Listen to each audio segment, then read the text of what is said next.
अब बताइए मन बनाया है कि नहीं बनाया इस चुनाव में क्या करना है? तो बस फिर मैं चलूं?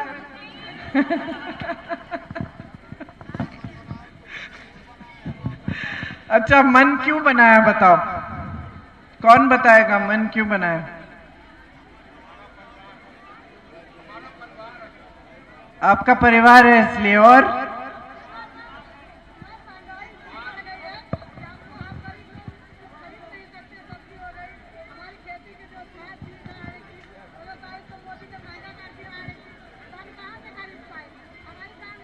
माइक दे दो।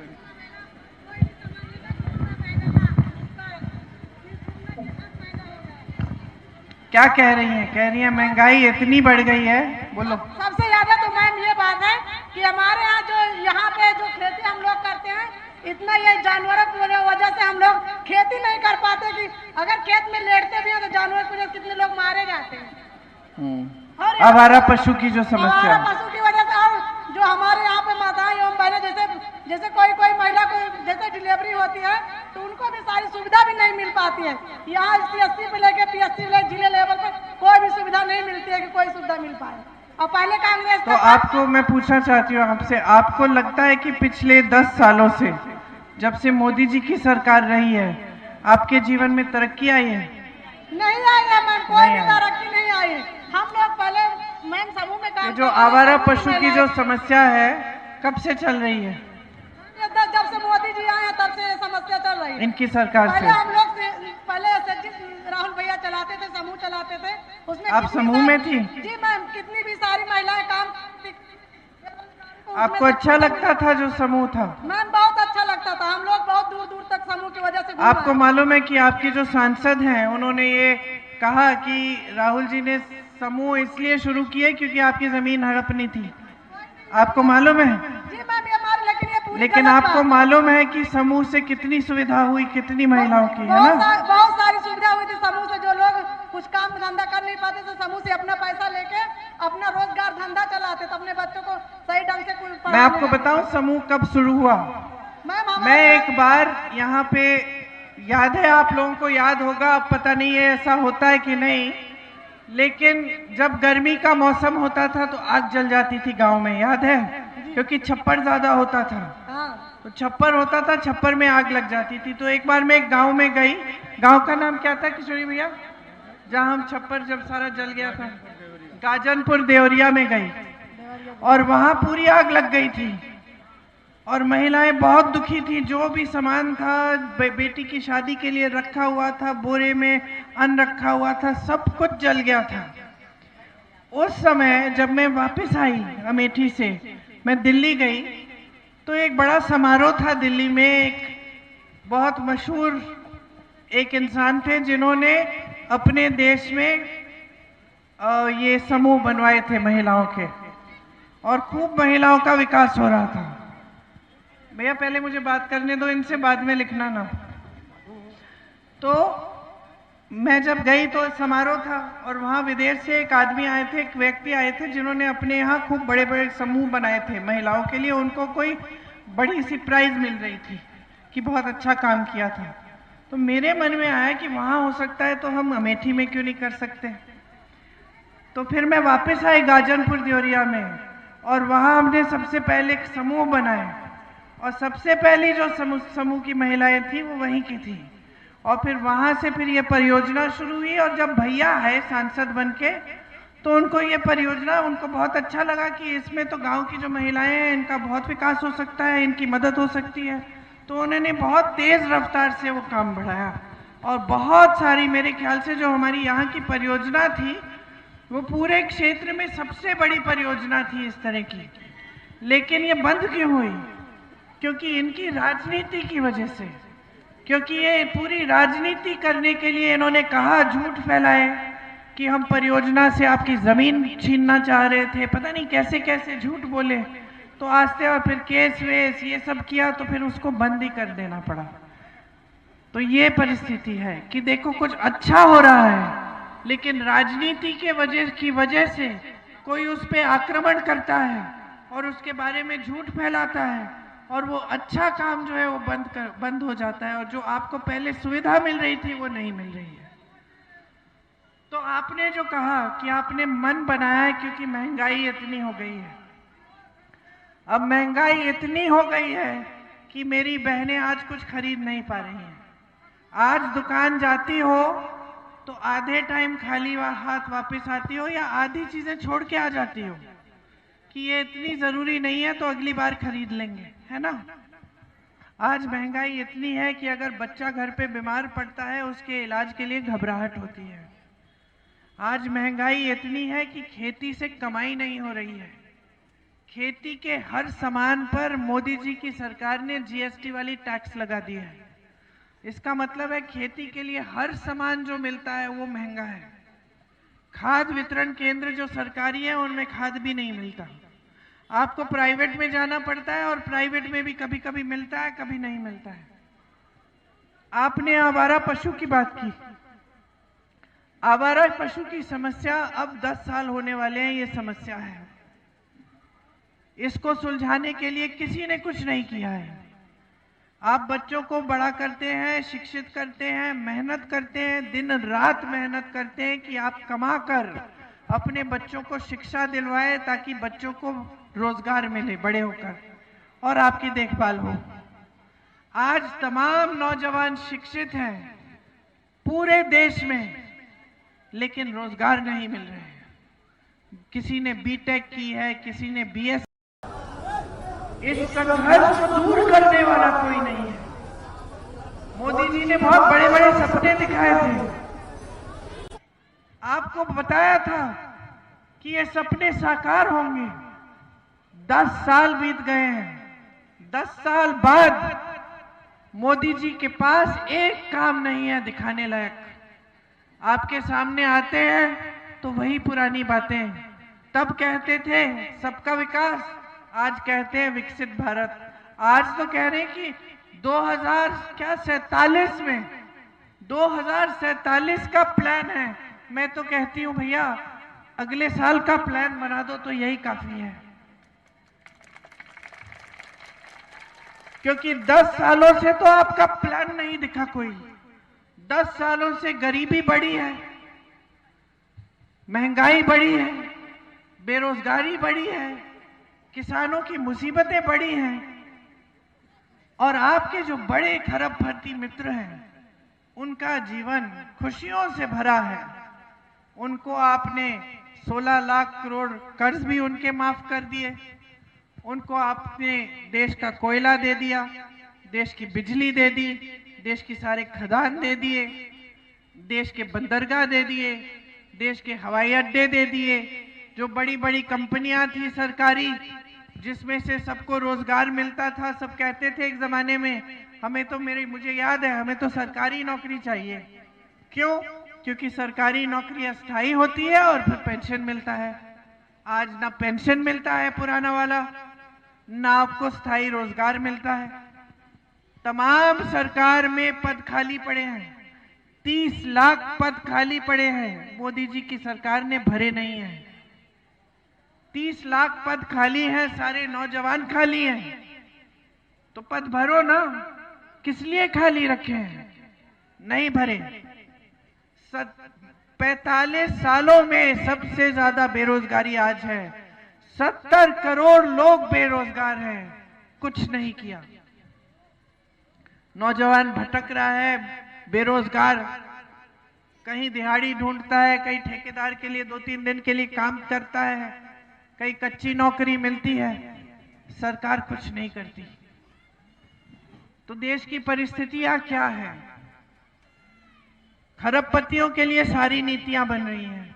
ये जितने भी टीवी चैनल आप देखते हैं सब खरबपतियों ने खरीद रखे हैं।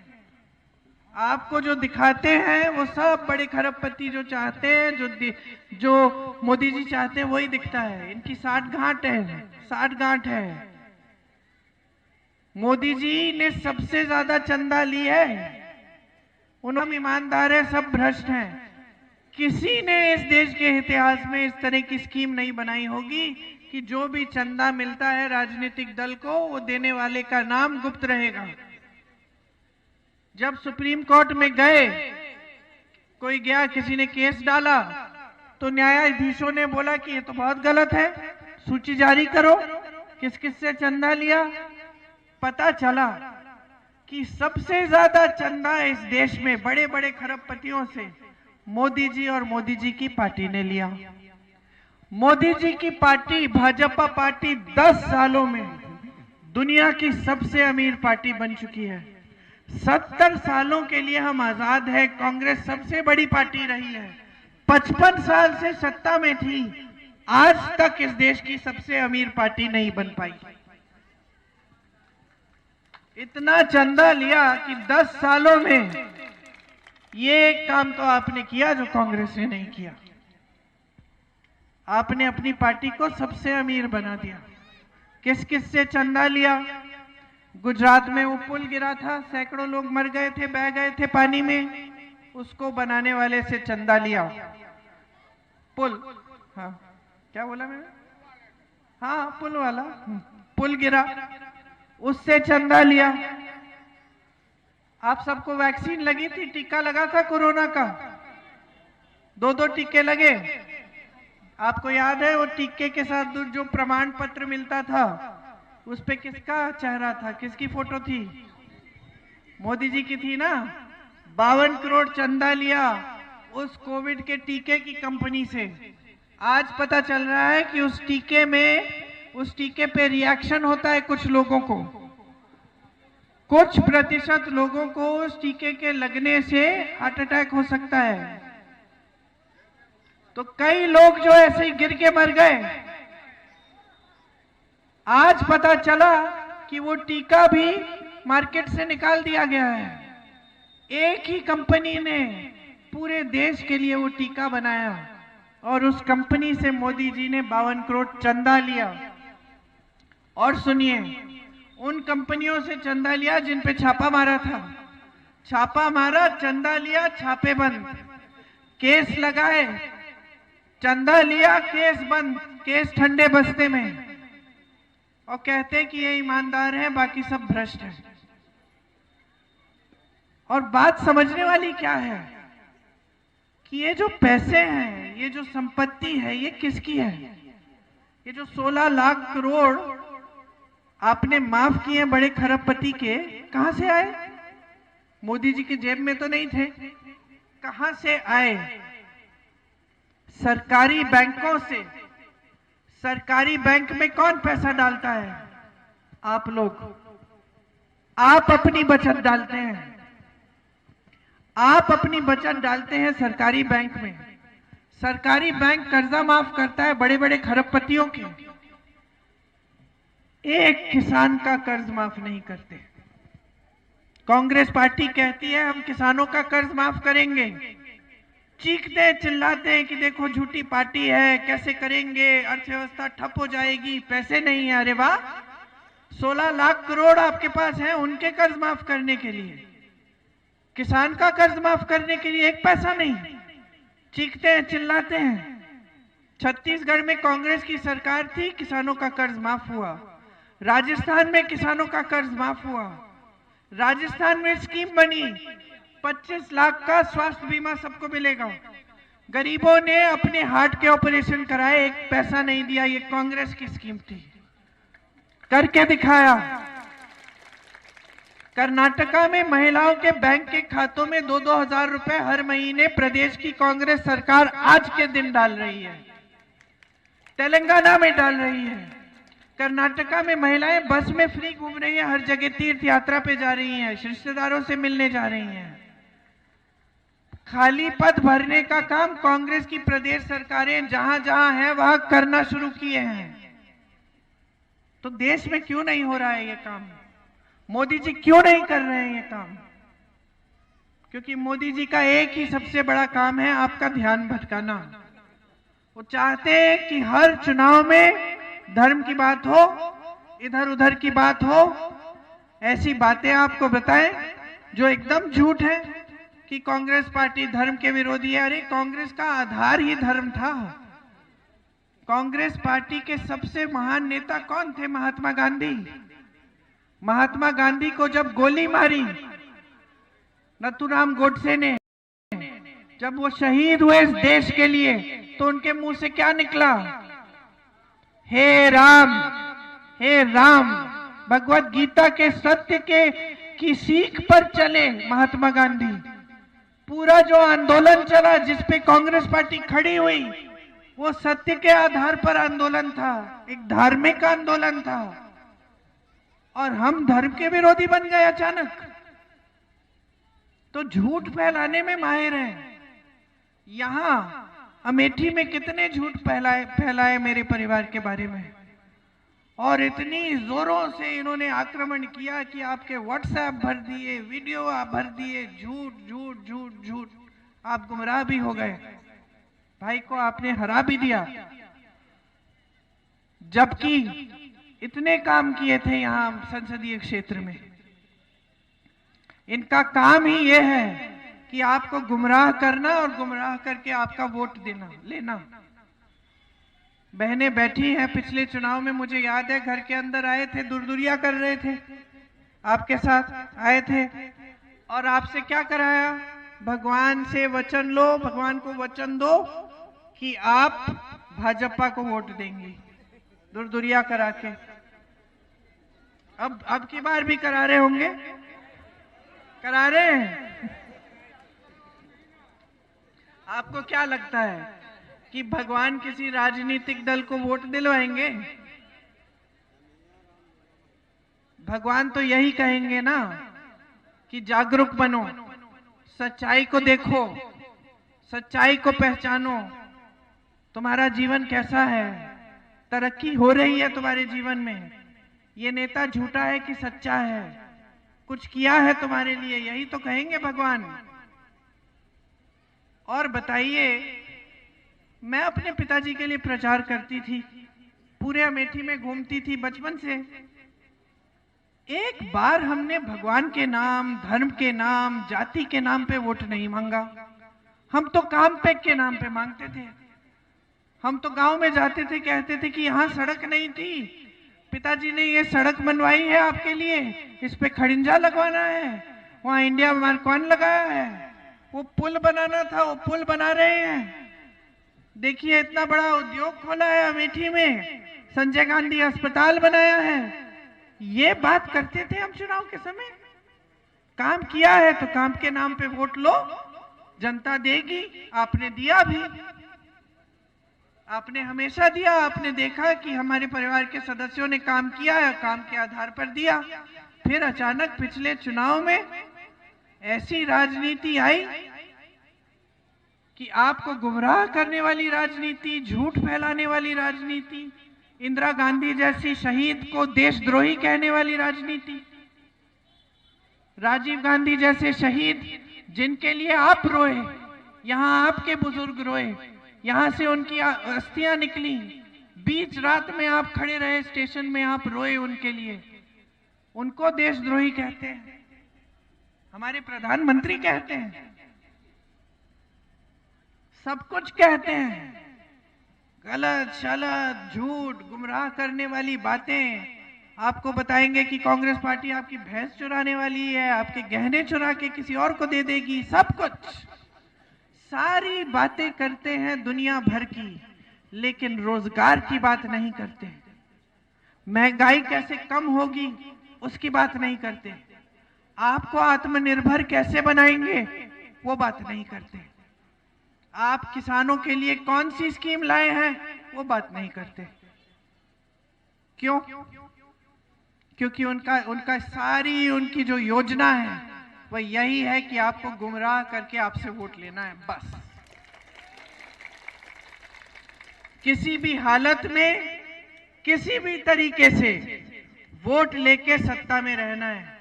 और ऐसा भी है कि जब वोट नहीं मिलता है और किसी प्रदेश में कांग्रेस की सरकार आ जाती है तो विधायकों को खरीद खरीद के सरकार गिराते हैं और अपनी सरकार बनाते हैं। सत्ता से इतना प्यार है, सत्ता से इतना प्यार है, छोड़ी ही नहीं जा रही है। अहंकार इतना हो गया है कि जनता के बीच में आया ही नहीं जा रहा है, आपसे पूछा ही नहीं जा रहा है। राहुल जी जो आपके सांसद थे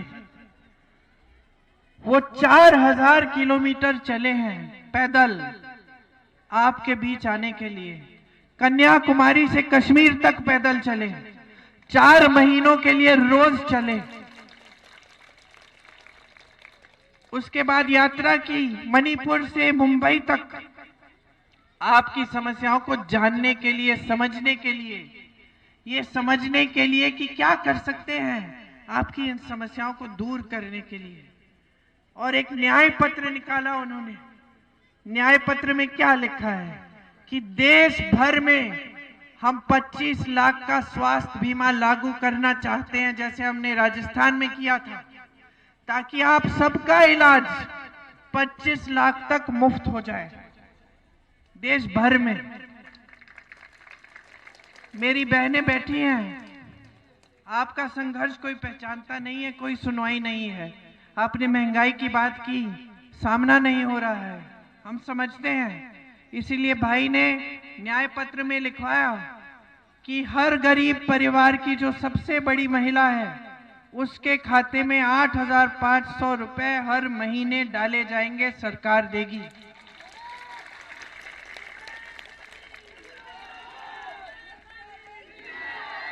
कुल मिला के एक साल में ये 1 लाख रुपए बनते हैं। आशा बहुएं, आंगनवाड़ी की बहनें, मिड डे मील की बहनें, आपका मानदेय नहीं बढ़ाया बहुत समय से। हम केंद्र से जो राशि आएगी इस मानदेय के लिए, उसको दुगना करेंगे ताकि आपकी राशि, आपका मानदेय बढ़ जाए। जितने भी पद खाली हैं, 30 लाख पद खाली हैं, उनको भरा जाएगा। जो बच्चे स्नातक पास हैं, सुन लीजिए, जो बच्चे स्नातक पास हैं, उनको एक ऐसी नौकरी दी जाएगी, पहली नौकरी पक्की दी जाएगी, जिससे, सुनिए, जिससे उनका हुनर भी बढ़ेगा, वो सीखेंगे और ऊपर से उनको 1 साल में 1 लाख की कमाई हो जाएगी उनकी।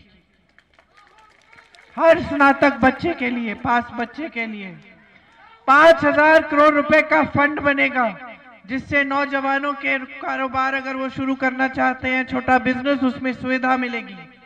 पेपर लीक के खिलाफ कानून आएगा। कोई पेपर लीक में शामिल हो, घोटाला करे, सख्त से सख्त कार्रवाई होगी। इस पूरे देश में न्यूनतम मजदूरी हम रखेंगे 400 रुपए। कोई ठेकेदार आपको इससे कम नहीं दे पाएगा। ये आवारा पशु की समस्या है, छत्तीसगढ़ की सरकार ने इसको हल किया। अच्छे अच्छे गौशालाएं बनाए। मैंने आपको समझा दिया, इतने भाषण दिए, बार बार वही चीज बोल रही, फिर से समझाऊं। तो जैसे छत्तीसगढ़ की सरकार ने वो सुलझाई वो समस्या, उस तरह से पूरी कोशिश करेंगे कि ये जो समस्या है आपकी, इसके लिए भी प्रोग्राम लाए हम, ताकि ये समस्या भी सुलझे। तो ये सब स्कीमें हैं जो हम आपके लिए ला रहे हैं। अगर हमारी सरकार बनती है, हमें मौका देंगे तो हम करके दिखाएंगे। हम चाहते हैं आप आगे बढ़ें।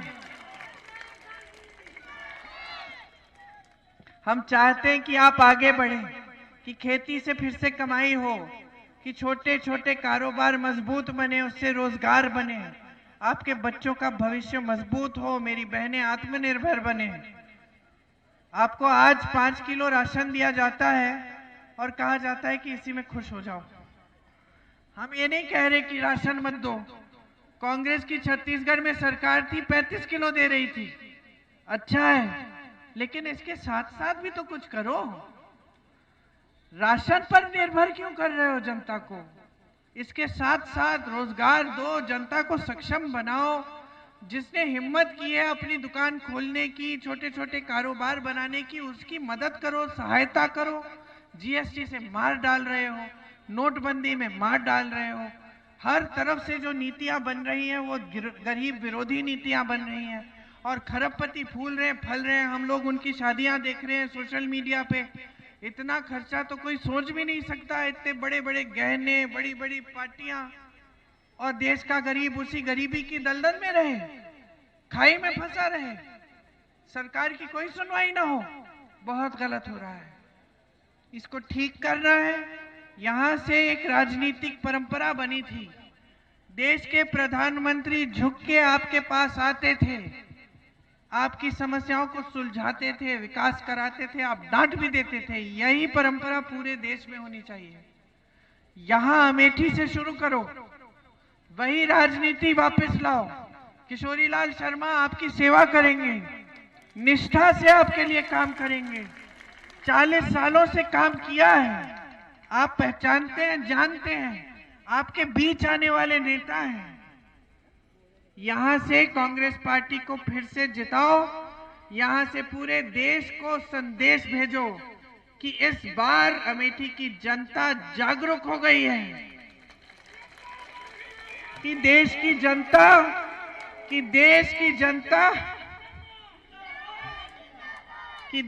जनता चाहती है कि हर चुनाव जनता के मुद्दों पे लड़ा जाए, कि बेरोजगारी कम हो, महंगाई कम हो, रोजगार के मौके मिले, हम सक्षम हो, हम विकसित हो। आज 2047 में नहीं, आज चाहिए। मजबूर करो नेताओं को कि आज बताएं, आज क्या कर रहे हैं आपके लिए। यही आग्रह है आपसे।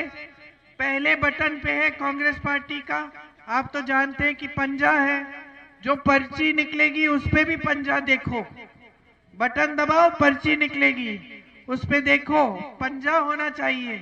अगर पंजा नहीं है तो कांग्रेस के किसी कार्यकर्ता को जरूर बताओ कि भाई हम अंदर गए, हमने बटन दबाया लेकिन ये ठीक नहीं आया।